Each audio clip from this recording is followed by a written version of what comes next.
Hello दोस्तों, edu science app पर आपका स्वागत है।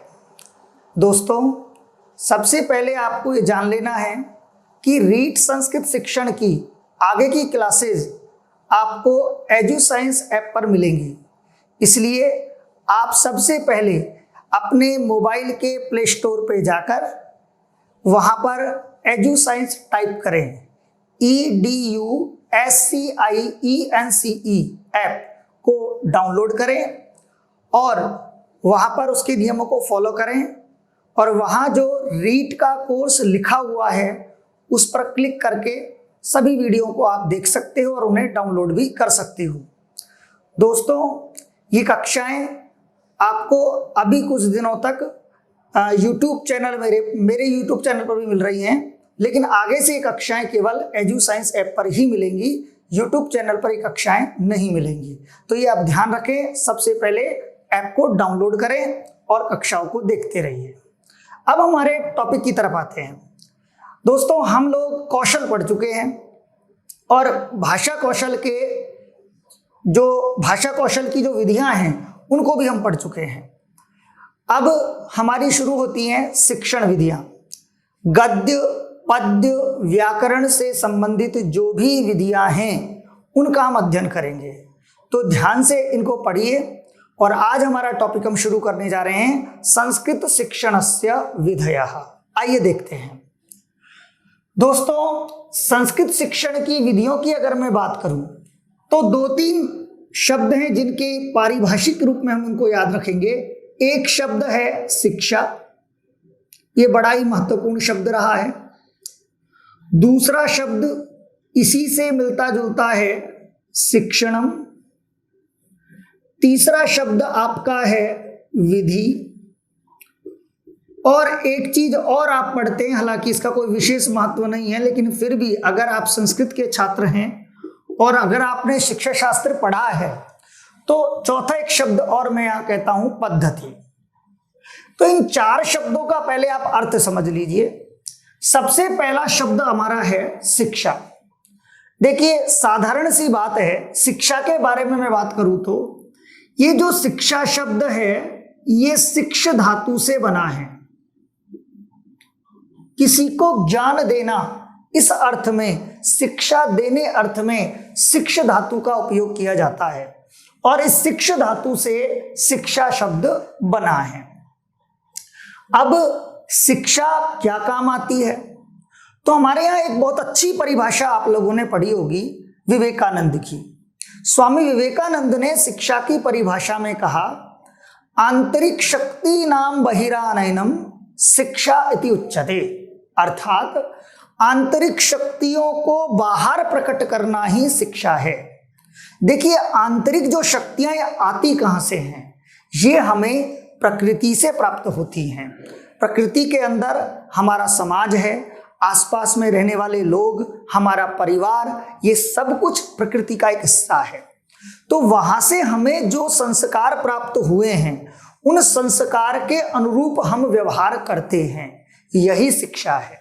इसीलिए उन्होंने लिखा, आंतरिक शक्तियों को बाहर प्रकट करना ही शिक्षा है।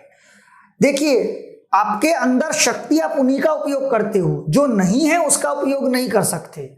अब इसके हम भाषा की दृष्टि से अगर हम देखें तो देखिए, आप लोगों ने देखा होगा हम लोग हिंदी क्यों बोल पाते हैं, क्योंकि हमारे अंदर हिंदी के संस्कार गए हुए हैं। अगर वो हिंदी के संस्कार या वो शक्ति, भाषागत शक्ति हमारे अंदर नहीं गई होती तो क्या हम हिंदी बोल पाते? हम वही बोल रहे हैं जो हमने संस्कार लिए हैं, जो हमारे अंदर गया है। तो वो आंतरिक शक्ति है, उसी को हम क्या कर रहे हैं, बार बार प्रकट कर रहे हैं। और यही क्या है, शिक्षा है। जब भी कोई अच्छा व्यवहार करता है तो हम कहते हैं अरे तो शिक्षित है, और जब भी कोई खराब व्यवहार करता है तो हम क्या कह देते हैं, पढ़ा लिखा नहीं है क्या? क्योंकि जैसे संस्कार अंदर गए हैं वैसे ही बाहर नजर आते हैं। तो ये तो बात हुई शिक्षा की परिभाषा की। ये परिभाषा मुझे सबसे सही और सटीक परिभाषा मानी जाती है और सभी जगह आपको किताबों में परिभाषा मिलेंगी। शिक्षा की बहुत सारी परिभाषाएं आप पढ़ सकते हैं, लेकिन इस लेवल पे इतना आपको नहीं भी पढ़ेंगे तो भी चलेगा। तो शिक्षा की परिभाषा हो गई। अब बात आती है दो, एक तो आता है शिक्षा का कार्य क्या है, कि शिक्षा का कार्य क्या है, और दूसरा है कि शिक्षा का उद्देश्य क्या है। और उद्देश्य हम बात करेंगे प्रमुख उद्देश्य। प्रमुख उद्देश्य वो उद्देश्य होता है जिसके अंदर समस्त छोटे मोटे सारे उद्देश्य समाहित होते हैं, वही हमारा क्या होता है, प्रमुख उद्देश्य होता है। तो सबसे पहले आपको जानना चाहिए शिक्षायाः कार्यम, शिक्षा क्या कार्य करती है मानव जीवन के लिए। तो शिक्षा का कार्य है, आप केवल ये याद रखेंगे, व्यवहार परिवर्तनम। जिन लोगों ने मनोविज्ञान पढ़ा है वहां आपने देखा होगा कि मनोविज्ञान का अर्थ बताया गया है व्यवहार का अध्ययन। लेकिन जब व्यवहार का अध्ययन कर लिया तो व्यवहार का अध्ययन करने के बाद में उसमें वांछित परिवर्तन हम चाहते हैं, तो वांछित परिवर्तन करने का काम कौन करेगी, शिक्षा करेगी। तो कभी आपने शिक्षा मनोविज्ञान की परिभाषा पढ़ी हो तो वहां लिखा गया है व्यवहार में परिवर्तन करने के लिए व्यवहार का अध्ययन करना। अब व्यवहार का अध्ययन कौन करता है, मनोविज्ञान, और व्यवहार में परिवर्तन कौन करता है, वो करती है शिक्षा। तो इसलिए हम यहाँ शिक्षा की बात कर रहे हैं। जब शिक्षा को मनोविज्ञान के साथ जोड़ेंगे तो अर्थ हो जाएगा कि व्यवहार में परिवर्तन करने के लिए व्यवहार का अध्ययन करना ही शिक्षा मनोविज्ञान है। लेकिन यहां पर हम शिक्षा का कार्य क्या मानेंगे, व्यवहार परिवर्तनम, व्यवहार में परिवर्तन करना। अब शिक्षा का प्रमुख उद्देश्य क्या है, कि शिक्षा का प्रमुखोद्देश्यम,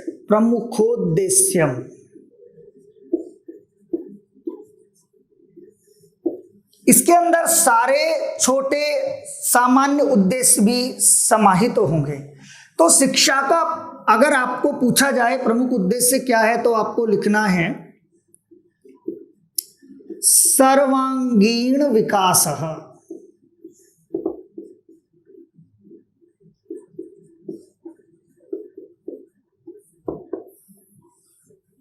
प्रत्येक व्यक्ति का, प्रत्येक छात्र का सर्वांगीण विकास। सर्वांगीण विकास के अंदर नैतिक विकास है, सामाजिक विकास है, आपका मानवीय विकास है, आपका आर्थिक विकास है। ये सारे जो विकास हैं ये किसके अंदर आते हैं, आपके सर्वांगीण विकास के अंदर आते हैं। चरित्र का प्रत्येक हिस्सा, व्यक्तित्व का जो विकास की हम बात करते हैं वो भी किसका उद्देश्य है, शिक्षा का प्रमुख उद्देश्य है। तो व्यक्तित्व किसके अंदर आता है, हमारे अपने पूरे स्वरूप के अंदर आता है, शारीरिक और आंतरिक। मनोदैहिक शब्द आपने पढ़ा होगा। मैं यहाँ मनोविज्ञान की बात नहीं करूंगा, मैं बात केवल करूंगा यहाँ शिक्षा की। हम शिक्षा शास्त्र पढ़ रहे हैं और उसमें हम शिक्षण विधियों की बात कर रहे हैं। तो शिक्षा का प्रमुख उद्देश्य हुआ सर्वांगीण विकास, सब प्रकार का विकास, चाहे वो चारित्रिक है, चाहे वो नैतिक है, चाहे वो आर्थिक है, चाहे वो सामाजिक है, सब प्रकार का विकास अगर कोई कर दे तो वो कौन है, शिक्षा है। तो ये कई बार क्वेश्चन आता है कि शिक्षायाः प्रमुख उद्देश्यम किमस्ति, शिक्षा का प्रमुख उद्देश्य क्या है। तो वहां आएगा चारित्रिक विकासः, नैतिक विकासः, मानसिक विकासः, और फिर चौथे ऑप्शन में देगा सर्वांगीण विकासः। तो ये सर्वांगीण विकास के अंदर ही ये तीनों जो हैं वो समाहित हैं। या ये कह देगा अ ब स तीनों ही, सर्वे, कुछ भी दे सकता है। तो चौथा जो हमारा ऑप्शन है वो सबसे सटीक है।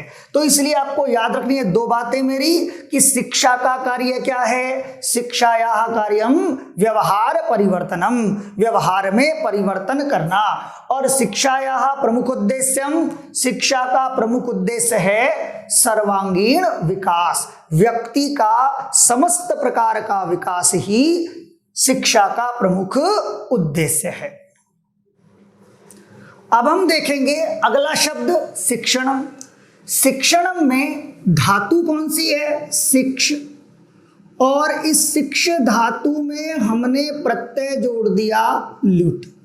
देखिए इस लुट प्रत्यय का शेष बचता है यू और आपकी शिक्ष धातु यहां है ही शिक्ष योग यू। जो लोग व्याकरण पढ़ते हैं वो जानते हैं कि इस ल का और इस ट का क्या हुआ, इत संज्ञा और लोप हुआ। कौन कौन से सूत्रों से? यहां लशक्व तद्धिते सूत्र से ल की इत संज्ञा और हलंतम सूत्र से इस ट की इत संज्ञा, तस्य लोपा से दोनों का लोप, इसलिए शेष केवल क्या बचा? यू बचा। और व्याकरण का एक सूत्र जो अगर आप याद रख लें, नहीं तो आगे आपको पढ़ना पड़ेगा, युवोर नाकऊ। और ये बड़ा सरल सूत्र है कि किसी भी प्रत्यय का अगर आपको यू शेष बचे या वू शेष बचे तो साहब यू को बना दो अन और वू को बना दो अक। अब आप देख लीजिए यहां पर लुट का क्या शेष बचा है? यू। तो यू किस में बदलेगा? अन में, अक में? अन में ही बदलेगा। और नपुंसकलिंग रूप बनता है जब भी कोई पद बनेगा धातु से मिलकर तो नपुंसकलिंग रूप बनेगा, और नपुंसकलिंग रूप बनाएंगे तो ये अन क्या हो जाएगा? अनम। धातु में जुड़ने के बाद बनेगा तो अनम बन गया। तो याद रख, जैसे फल का नपुंसकलिंग फलम, ऐसे ही आप ये मान लीजिए कि अन का नपुंसकलिंग अनम। तो अनम बना तो ये यू बदल गया किसमें साहब? युवोर नाकऊ सूत्र की बात मान ली और ये अन में बदल दिया। इधर आपका शिक्ष जो का त्यों है, शिक्ष योग अन बन गया। जब नपुंसकलिंग बनाएंगे तो बनेगा शिक्षणम। अब यहां फिर आप सोच रहे होंगे कि ये तो शिक्षणम बनना चाहिए था, शिक्षणम क्यों बना? तो नकार को नकार होने का सीधा सा कारण है सूत्र अटकुप वांग नुम व्यवायपी, और वो कहता है अगर शकार या र के बाद में न हो और दोनों के बीच में जो व्यवधान है वो बताए हैं अट प्रत्याहार के, क वर्ग के, प वर्ग के, अगर नुम के, अगर आपको व्यवधान मिल जाए तो नकार को नकार में बदल दो। और सामान्य परिभाषा में तो आप पढ़ते ही हैं, री राशा के बाद में न को अणा में बदल देते हैं, तो आप फिलहाल वो भी याद रख सकते हो। तो यहाँ पर श कहाँ है? क्ष में क और श से मिलकर बना है क्ष, ये वाला। तो श के बाद में क्या नजर आ गया? यहाँ ना नजर आ गया। जैसे ही ना नजर आया तो ना को किस में बदल दिया हमने? अणा में बदल दिया। इसलिए हो गया आपका शिक्षणम शब्द बन जाता है। तो ये तो हमारी क्या है? शिक्षण शब्द की व्युत्पत्ति हुई। और शिक्षणम शब्द की तरह ही पठनम, भावनम, लेखनम, इन सब शब्दों में कौन सा प्रत्यय है? लुट प्रत्यय ही माना जाएगा। तो ये आपका क्या हो गया? शिक्षण शब्द। अब कहते हैं कि शिक्षण क्या है? हमने पहले ही पढ़ लिया था, शिक्षण भी हमारा क्रियात्मक पक्ष है और शिक्षण भी अपने आप में एक कौशल है। अगर आपकी शिक्षण में निपुणता है तो आप एक अच्छे टीचर कहलाओगे, अच्छे शिक्षक, अच्छे मास्टर कहलाओगे। तो आपको अगर अच्छा शिक्षक बनना है तो आपको शिक्षण कौशल भी आप में होना चाहिए। तो देखिए अब शिक्षण जो हमने बात की है उसके बारे में आगे चलते हैं। हमने शिक्षा के बारे में पढ़ा कि शिक्षा क्या है? शिक्षा का काम है व्यवहार परिवर्तन करना। जब शिक्षा का काम व्यवहार परिवर्तन करना है तो शिक्षण से भी क्या होगा? व्यवहार परिवर्तन ही होगा। देखिए शिक्षा का उद्देश्य और शिक्षण का उद्देश्य, शिक्षा का कार्य और शिक्षण का कार्य दोनों एक ही है, ये आप माने। तो यहां शिक्षण का काम भी क्या होगा? व्यवहार परिवर्तन करना होगा। तो हम अगर परिभाषा शिक्षण की दे तो इतना सा अंतर है, शिक्षा का काम है व्यवहार में परिवर्तन करना, और व्यवहार परिवर्तन के लिए जिस प्रक्रिया का हम प्रयोग करते हैं उस प्रक्रिया को हम क्या नाम देंगे? शिक्षण नाम देंगे। तो यही इसकी परिभाषा होगी, क्या कहेंगे? व्यवहार परिवर्तनाय, व्यवहार में परिवर्तन के लिए निर्मिता प्रक्रिया, बनाई गई प्रक्रिया को, व्यवहार परिवर्तन के लिए बनाई गई प्रक्रिया को क्या कहते हैं हम? शिक्षणम इति। क्या कहते हैं? शिक्षण कहते हैं। व्यवहार परिवर्तन के लिए बनाई गई प्रक्रिया शिक्षण है, और व्यवहार परिवर्तन करना किसका काम है? शिक्षा का। और उस शिक्षा को अगर हम किसी को देना चाह रहे हैं तो वही क्या कहलाएगा? क्रियात्मक पक्ष। वही क्रियात्मक पक्ष कहलाएगा शिक्षण। तो शिक्षण का उद्देश्य क्या हो गया? शिक्षण का उद्देश्य वही हो गया, सर्वांगीण विकास करना। कार्य क्या हो गया? व्यवहार में परिवर्तन करना। और उस प्रक्रिया का नाम क्या दे दिया हमने? शिक्षण नाम दे दिया। तो यही है शिक्षण। इसके बाद जो आती है वो क्या आती है? विधि।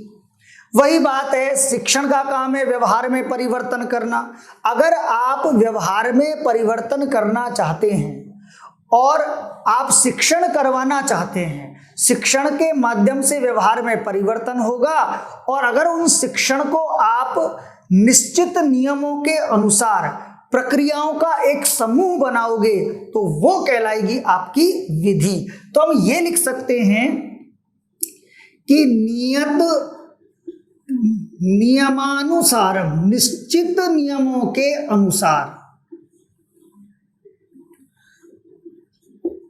प्रयुज्यमानानाम, प्रयोग में लाई जाने वाली प्रक्रियाणाम, प्रक्रियाओं का समूह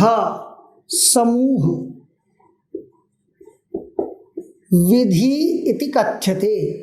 क्या कहा जाता है? समूह को विधि कहा जाता है। विधि क्या है? विधि होती है कि जब भी हम कोई कार्य करते हैं तो उसके कुछ नियम होते हैं। तो वो नियम जो हैं, जिन नियमों के तहत हम काम करते हैं, यदि आपको यज्ञ करना है तो उसकी अपनी अलग विधि है, और यदि आपको पढ़ाना है तो उसकी अपनी एक अलग विधि है, भोजन पकाना है तो उसकी अपनी एक अलग विधि है। तो इसलिए याद रखें, इसलिए कहा गया कि जो प्रयोग में लाई गई प्रक्रियाओं का समूह, क्योंकि विधि में बहुत सारी चीजें होती हैं, इसलिए लिखा गया निश्चित नियमों के अनुसार प्रयोग में लाई गई क्रियाओं का समूह विधि कहलाता है। और व्यवहार परिवर्तन के लिए निर्मित प्रक्रिया को शिक्षण कहा जाता है। व्यवहार परिवर्तन के लिए निश्चित नियमों के अनुसार प्रयोग में लाई जाने वाली प्रक्रियाओं के समूह को हम विधि कहते हैं। और जब हम बात करते हैं किसकी? पद्धति, तो ये और संगठित हो जाती है और व्यापक हो जाती है। और क्या हो जाता है? सीधी सी बात है, अगर आप पद्धति को कहेंगे तो विधि नाम समूह। अगर बहुत सारी विधियां मिल जाएं तो दोस्तों वो बन जाती है एक पद्धति बन जाती है। तो विधि नाम समूह किमुच्यते? पद्धति इति उच्यते। अर्थात विधियों के समूह को हम पद्धति कहते हैं। तो ये हमारा शिक्षा हो गया, हमारा शिक्षण हो गया। शिक्षण के बाद हमारी विधि हो गई और पद्धति। प्राय क्या होता है, हमारे यहाँ शिक्षण विधि शब्द ज्यादा प्रचलित है, पद्धति शब्द कोई बोलता नहीं है। तो हम, क्योंकि हम एक एक विधि को पढ़ेंगे, लेकिन कॉन्सेप्ट के रूप में अगर मैं देखूं तो हम क्या बोलना चाहिए? हमें शिक्षण पद्धतियां। तो शिक्षण पद्धतियों में सब कुछ आ जाएगा। शिक्षण सूत्र भी आ जाएंगे, आपके कौशल भी आ जाएंगे, आपके गद्य पद्य व्याकरण नाटक, इन सब की क्या आ जाएगी? विधियां भी आ जाएंगी। और ये सब मिलकर के क्या बन गई? पद्धति बन गई। तो यही है आपका शिक्षण, शिक्षण और शिक्षण विधि और उसकी पद्धति। दोस्तों अब हम पढ़ेंगे संस्कृत शिक्षण की विधियों का वर्गीकरण। और यहीं से हमारा वो टॉपिक शुरू होता है जो रीट में या सीटेट में या सेकंड ग्रेड में, सब में ये टॉपिक बड़ा महत्वपूर्ण है। और जो बीएड वाले बच्चे हैं उनके लिए भी बड़ा महत्वपूर्ण है। देखिए, सबसे पहले हम बात करेंगे संस्कृत शिक्षण की विधियों में। देखिए, संस्कृत शिक्षण की विधियों को हम दो भागों में बांटेंगे। अगर आप कुछ पुस्तकों को देखेंगे तो उसमें 3 भाग किए गए हैं, एक प्राचीन भाग, एक आधुनिक भाग और एक आधुनिकतम भाग, जिसे हम नवीनतम विधियां भी कहते हैं। तो हम यहाँ केवल 2 भागों में बांटेंगे, क्योंकि ऐसा कोई क्वेश्चन कभी नहीं आएगा कि नवीनतम नवीन, और यदि नवीनतम नवीन वाली बात है तो वो हम आगे देखेंगे। देखिए, सबसे पहले बात करते हैं हम 2 प्रकार के इसके विधियां हैं हमारी। एक तो हमारी है प्राचीन विधि, या ये कह दीजिए प्राचीन पद्धति, और एक है हमारी आधुनिक पद्धति।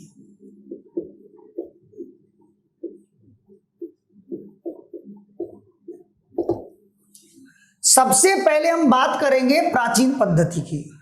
प्राचीन पद्धति केवल दो ऐसी पद्धतियां हैं जिनको हम प्राचीन पद्धति के अंदर रखते हैं। तो हम सबसे पहली महत्वपूर्ण की बात करेंगे, वो है हमारे लिए पाठशाला पद्धति।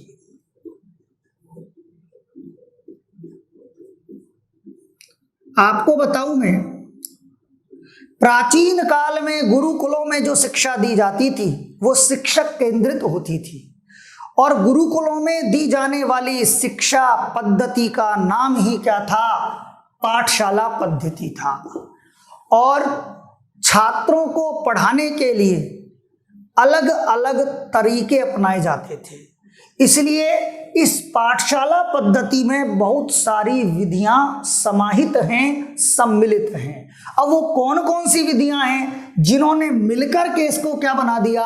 एक पद्धति बना दिया, पाठशाला पद्धति बना दिया। देखिए, पहली जब गुरुकुलों में छात्र पढ़ते थे तो उनको मौखिक विधि के माध्यम से पढ़ाया जाता था। मौखिक विधि, आप इसे व्यक्तिशय विधि भी कह सकते हैं, मौखिक व्यक्तिशय विधि। मौखिक विधि के अलावा दूसरा जो विधि वहां होती थी, वहां पारायण विधि के माध्यम से पढ़ाया जाता था। तो एक विधि कौन सी है? पारायण विधि। तीसरी विधि का नाम मैं लिखूं तो उस समय सूत्र विधि से भी पढ़ाया जाता था। अभी इनकी बात करेंगे, छोटी छोटी हम चर्चा करेंगे यहाँ पर ओरल रूप से, वो आप देखेंगे। मौखिक चर्चा ही करेंगे बस इनके बारे में, जो महत्वपूर्ण है उनको आगे जाके लिखना भी है हमें। सूत्र विधि हो गई। सूत्र विधि के बाद में एक विधि उस समय काम आती थी, प्रश्नोत्तर विधि।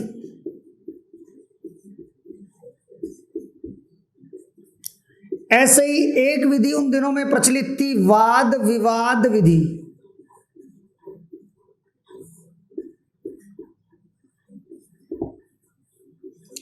इसके अलावा वाद विवाद विधि के अलावा एक विधि वहां पर होती थी आपकी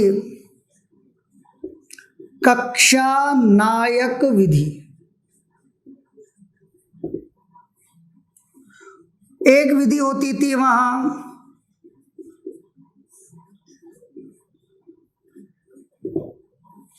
व्याकरण विधि। एक विधि होती थी वहां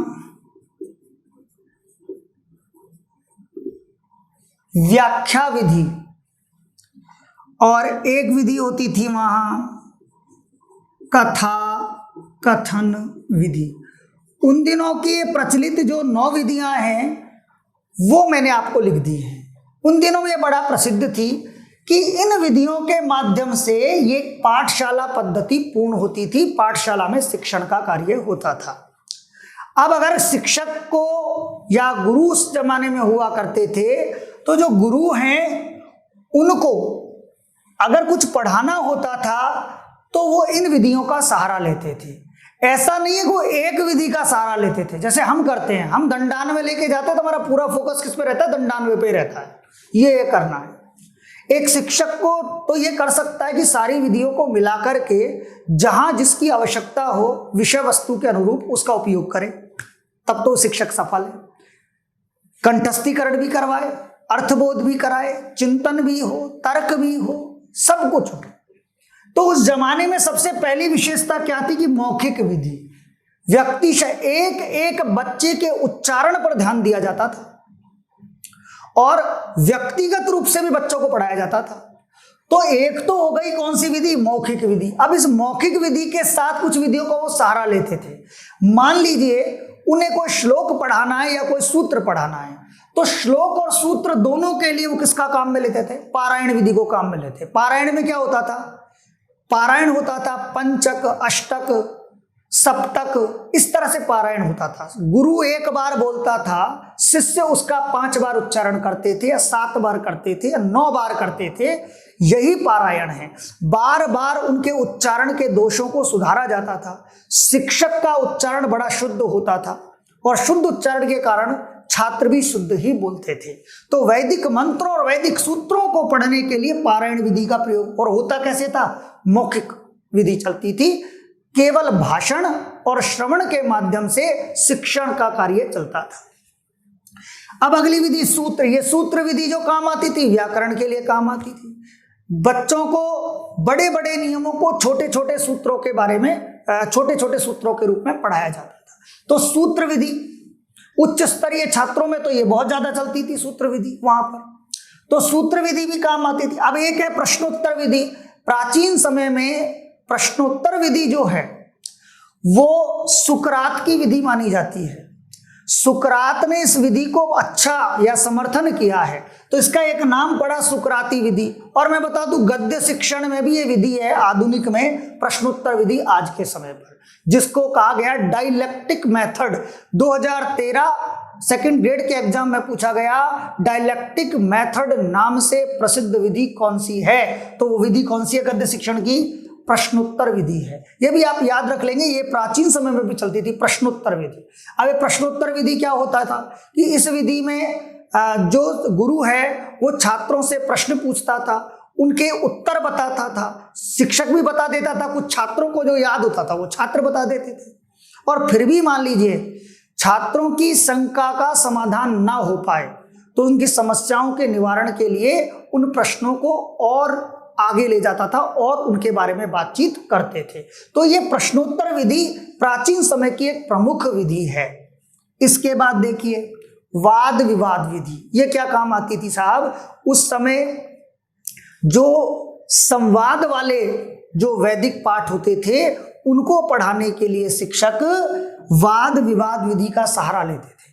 जैसे वैदिक विधि के अंदर आपने देखा होगा, वेदों में यम और यमी का संवाद, शर्मापणि का संवाद, नदी और विश्वामित्र का संवाद, ये जो संवादों को पढ़ाने के लिए वाद विवाद विधि का उपयोग किया जाता था। ध्यान रखना, ये बहुत अच्छा उदाहरण है। ये यम यमी का संवाद, सेकंड ग्रेड वाले खासतौर पे सुन लें इस बात को, जो लोग पढ़ रहे हैं, जो शिक्षा शास्त्र पढ़ते हैं वो सुन लें इस बात को कि जितने भी वैदिक संवाद हैं, नेट के एग्जाम में आते हैं, संवाद आपको वहां मिलेंगे, तो वहां वो संवादों के लिए प्रसिद्ध विधि रही है कौन सी? वाद विवाद विधि। एक विधि बड़ी महत्वपूर्ण है जिसका नाम है कक्षा नायक विधि। इसमें क्या होता है साहब कि ये गुरु की सहायता कौन करता था? शिष्य करता था।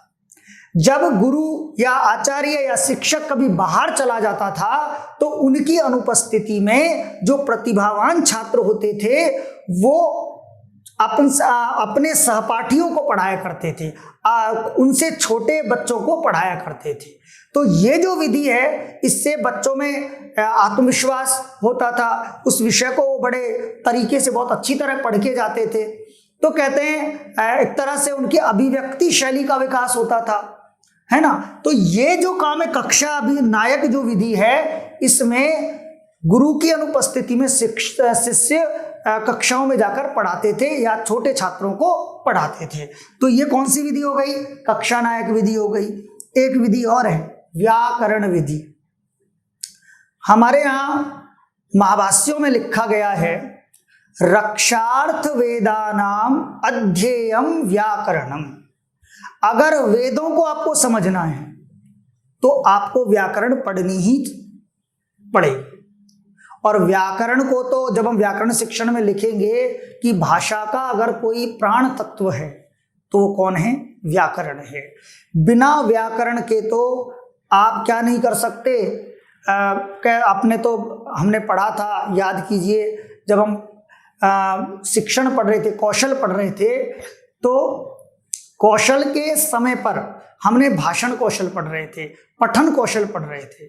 तो ये भाषण कौशल या पठन कौशल जब हम करते हैं तो ये थोड़ा ध्यान दीजिए कि हमारा कौन सी बात आई थी? वहां पर व्याकरण की बात आई थी। तो व्याकरण का बड़ा महत्व है। और भाषण कौशल में तो लिखा गया है कि जब भी आप पढ़ें बोलें तो बोलने से पहले क्या होना चाहिए। अरे आपने श्लोक नहीं पढ़ा था, याद कर लीजिए सब लोग। मैं थोड़ा सा गैप इसलिए देता हूं ताकि आपको कुछ याद आए, आपने जो पढ़ा है उसका अर्थ भी आपको समझ में आए।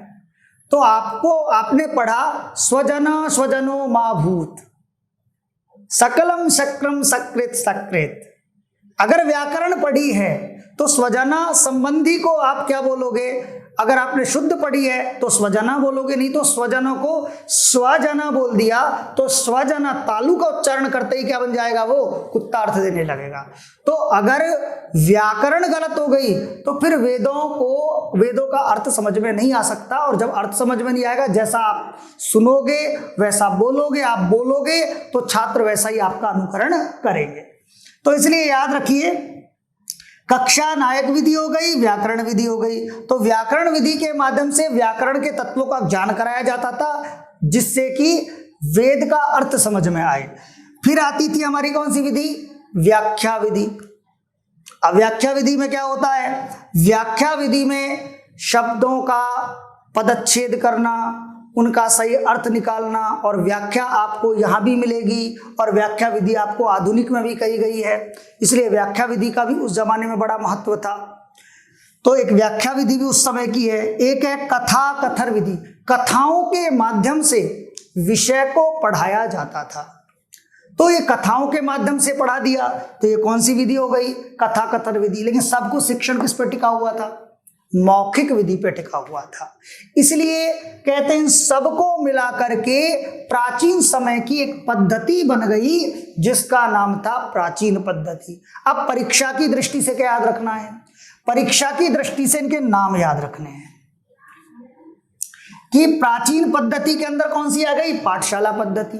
और पाठशाला पद्धति में मौखिक विधि, पारायण विधि, सूत्र विधि, प्रश्नोत्तर विधि, वाद विवाद विधि, कक्षा नायक विधि, व्याकरण विधि, व्याख्या विधि और कथा कथन विधि, ये सभी विधियां प्राचीन पद्धति के अंतर्गत आती हैं। तो ये विधियां हो गई। और इसमें एक विधि और, जिसको कई बार लोग आधुनिक में भी मान लेते हैं, लेकिन इसको हम प्राचीन में रखेंगे, उसका है जो बाद में आई है गुरुकुल प्रणाली के बाद में, व्याकरणानुवाद विधि। इसी का दूसरा नाम है भंडारकर विधि। तो व्याकरणानुवाद विधि या भंडारकर विधि, भंडारकर नाम है रामकृष्ण गोपाल भंडारकर, उनके द्वारा इस विधि का विकास किया गया, इसलिए इसका नाम पड़ गया व्याकरणानुवाद विधि। देखिए ये जो विधि है, लॉर्ड मैकाले 1835 के बाद में ये विधि आई है। अब 1835 कोई आज की बात तो है नहीं, 1835 का मतलब है कोई प्राचीन बात, बहुत काफी पुरानी बात हो गई है, इसलिए मैं इसको प्राचीन विधि के अंदर रखूंगा, व्याकरणानुवाद विधि। समय आएगा इसके बारे में हम बातचीत करेंगे, ये विधि बड़ी इंपॉर्टेंट है, परीक्षाओं में पूछ ली गई है, तो इसका तो हम अध्ययन ही करेंगे। तो ये हमारी कौन सी विधि हो गई है, प्राचीन विधि हो गई है। अब हम बात करेंगे आधुनिक पद्धतियों के बारे में। देखिए आधुनिक पद्धति में कुछ महत्वपूर्ण विधियां हैं, जिनमें पहली विधि का नाम है पाठ्य पुस्तक विधि। पहली विधि तो आपको याद रखनी है, क्योंकि फिर क्या आ गई थी हमारे सामने, पाठ्य पुस्तक आ गई थी, तो ये आधुनिक में गिनी जाएगी। एक विधि है प्रत्यक्ष विधि, प्रत्यक्ष विधि, इसका एक बगल में नाम जरूर लिखूंगा मैं, डायरेक्ट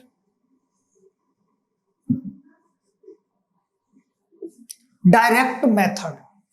तो एक तो पाठ्यपुस्तक विधि और दूसरी विधि कौन सी, प्रत्यक्ष विधि। ये भी आधुनिक पद्धति के अंदर आती हैं, तभी तो आधुनिक पद्धति बन गई है, ये विधियां हैं इनके अंदर। दूसरी अगली विधि जो हमारी है तीसरी, वो कौन सी है, इसके अलावा हर्बार्टीय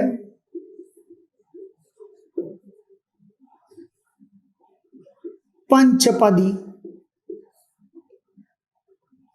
हर्बार्टीय पंचपदी। इसी तरह से चौथी विधि का नाम हम लिखेंगे मूल्यांकन विधि।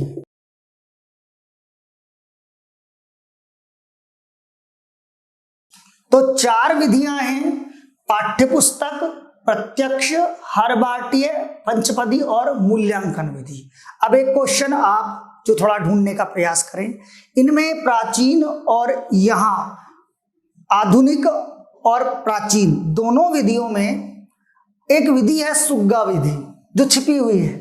आपको नाम उसका बताना है और हो सके इसका उत्तर आप ग्रुप पे दें, और जो लोग इसे यूट्यूब पे देख रहे हैं वो कमेंट बॉक्स में लिखें। तो इसका उत्तर जरूर दें कि आपके अनुसार, देखिए गलत होता है कोई चिंता नहीं है, क्या होता है कि जो गलती करेगा ना वही सीखेगा। अगर आपने जीवन में गलती नहीं की तो आप तो बेकार हैं, मतलब आप सीख ही नहीं सकते। मेरा ऐसा मानना है कि जिन्होंने बचपन में अपने टीचर की पिटाई नहीं खाई ना, उन्होंने कुछ नहीं लिया इस दुनिया में। अरे बातें करने के लिए कुछ तो होना चाहिए। आप क्या बात करेंगे कि मैंने कुछ नहीं किया? अरे आपने स्कूल लेवल पे टीचर की पिटाई भी इस समय हंसने का एक साधन होती है, आनंद का एक साधन होती है। तो हर चीज को आनंद के साथ लीजिए। संस्कृत भी आनंद के साथ पढ़िए। आप इसे आनंद के साथ पढ़ोगे कठिन लगेगी नहीं, आप इसे आनंद के साथ नहीं पढ़ोगे तो ये आपको कठिन लगने लगेगी। तो आप देखिए ये 4 है। तो मैंने अभी कहा आपको सुग्गा विधि एक नाम है। बाकी पाठ्यपुस्तक विधि के लिए नाम याद रखेंगे डॉक्टर वेस्ट का, हम वैसे पढ़ेंगे, लेकिन अभी मैं केवल ओरल इसलिए बता रहा हूं शायद दिमाग में कुछ चिपक जाए और आपको याद रह जाए। आपको अगर याद हो जाएगा तो क्या पता मेरी बोली हुई बात भी याद रह जाएगी, और अगर भूलना होगा तो चाहे आप कितना ही लिख लो आपको कुछ याद नहीं रहने वाला है। तो कई बार बोली हुई बात भी चिपक जाती है। इसलिए पाठ्यपुस्तक विधि के लिए अगर मैं नाम सजेस्ट करूं, चलो लिख देता हूं क्योंकि पढ़ना तो हम ही हैं, डॉक्टर वेस्ट महोदय, डॉक्टर वेस्ट महोदय। और प्रत्यक्ष विधि ये बाद में लिखेंगे, प्रोफेसर बीपी बोकील। अब एक नाम मैंने इसलिए लिखा है एक तो कम से कम याद हो, और प्रोफेसर बीपी बोकील की विधि का नाम कौन सा है? प्रत्यक्ष विधि, डायरेक्ट मेथड, मातृ विधि, निर्बाध विधि। ये सब बातें हमें करनी है। हरबाटीय पंचपदी, हर्बार्ट ने इसको विकसित किया लेकिन नामकरण किया हर्बार्ट के शिष्यों ने, और इसलिए इसका नाम उन्होंने रखा हर्बाटीय पंचपदी। हर्बार्ट अपने शिष्यों को एक तरीके से पढ़ाते थे और उस तरीके में 5 पद थे, इसलिए हर्बाटीय पंचपदी नाम पड़ गया। मूल्यांकन विधि हर्बाटीय पंचपदी का एक विकसित रूप है। ये तो छात्रों के पढ़ाने के काम आती है। अब कई बार हम यहाँ लिख दें सूक्ष्म विधि, सूक्ष्म शिक्षण विधि, लेकिन सूक्ष्म शिक्षण विधि छात्रों को पढ़ाने के काम नहीं आती है।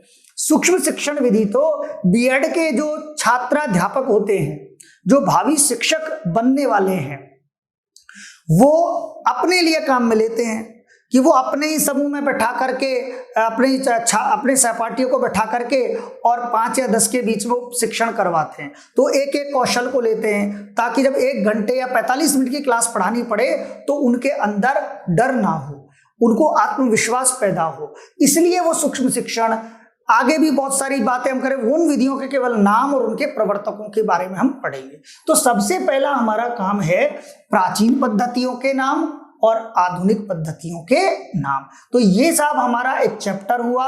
एक बार आप इसको रिवाइज कर सकते हैं। मैं फिर से कह रहा हूं, प्राचीन जो पद्धतियां हैं उनमें एक तो है पाठशाला पद्धति और एक है व्याकरणानुवाद विधि। पाठशाला पद्धति जो है उसके अंदर मौखिक माध्यम से पारायण, सूत्र, प्रश्नोत्तर, वाद विवाद, कक्षा नायक, व्याकरण, व्याख्या, कथा कथन, इन सब विधियों का सहारा लेकर के गुरुकुलों में शिक्षण का कार्य होता था। जबकि आधुनिक समय में हम क्या करते हैं, पाठ्यपुस्तक आ गई, अब एक नया चीज आई, प्रत्यक्ष विधि से पढ़ाना शुरू कर दिया। और प्रत्यक्ष का मतलब देखने से नहीं है, मैं फिर कह रहा हूं, प्रत्यक्ष का मतलब आप पढ़ेंगे संस्कृत को संस्कृत में पढ़ना, यही प्रत्यक्ष है। यहाँ तो हर जगह अवस्था, देश, काल के अनुसार अर्थ में परिवर्तन होता ही है। तो यहाँ डायरेक्ट मेथड का अर्थ ही कुछ अलग है।